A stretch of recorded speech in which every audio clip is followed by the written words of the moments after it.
તો આ વખતે ગરમી જાણે કે વર્ષોનો રેકોર્ડ તોડવાના મૂડમાં હોય તેવું અત્યારથી જ લાગી રહ્યું છે, કારણ કે હજુ તો માર્ચની એટલે કે ઉનાળાની શરૂઆત જ થઈ છે। ત્યાં હવામાન વિભાગ દ્વારા કેટલાક વિભાગો માટે રેડ એલર્ટ આપી દેવામાં આવ્યું છે, જાહેર કરવામાં આવ્યું છે। તેમાં પણ આઈએમડીએ જાહેર કરેલા ટેમ્પરેચરના આંકડાઓ તો સૌને ચોંકાવી દીધા છે, કારણ કે આઈએમડીના રિપોર્ટ પ્રમાણે ગુજરાતમાં 20 વર્ષ બાદ પહેલીવાર કેટલાક શહેરોએ માર્ચની શરૂઆતમાં જ 40 ડિગ્રી ટેમ્પરેચરને પાર કરી દીધું છે, જેમાં સોમવારે નોંધાયેલા આંકડા પ્રમાણે ભુજનું સૌથી વધુ 42 ડિગ્રી મહત્તમ તાપમાન નોંધાયું હતું, તો રાજકોટમાં 41.7 ડિગ્રી તાપમાન નોંધાયું હતું।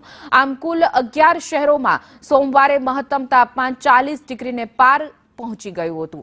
આજે પણ ગાંધીનગર, અમદાવાદ, સુરત અને સુરેન્દ્રનગર, રાજકોટ, પોરબંદર, જૂનાગઢ, મોરબી અને કચ્છમાં હીટવેવની આગાહી સાથે રેડ એલર્ટ આપવામાં આવ્યું છે। સૌથી વધુ ભુજનું તાપમાન નોંધાયું હતું સોમવારના દિવસે, જ્યાં 42 ડિગ્રી જેટલું તાપમાન નોંધાયું હતું। હજુ તો ઉનાળાની શરૂઆત થાય છે, ત્યાં 40 અને 42 જેટલું તાપમાન છે તે નોંધાઈ રહ્યું છે, જ્યારે જોતા લાગી રહ્યું છે કે આ વર્ષે ગરમી છે તે તમામ રેકોર્ડ પાર કરશે, કારણ કે 20 વર્ષ બાદ સૌથી વધુ તાપમાન નોંધાવાની શક્યતા પણ હવામાન વિભાગે વ્યક્ત કરી છે।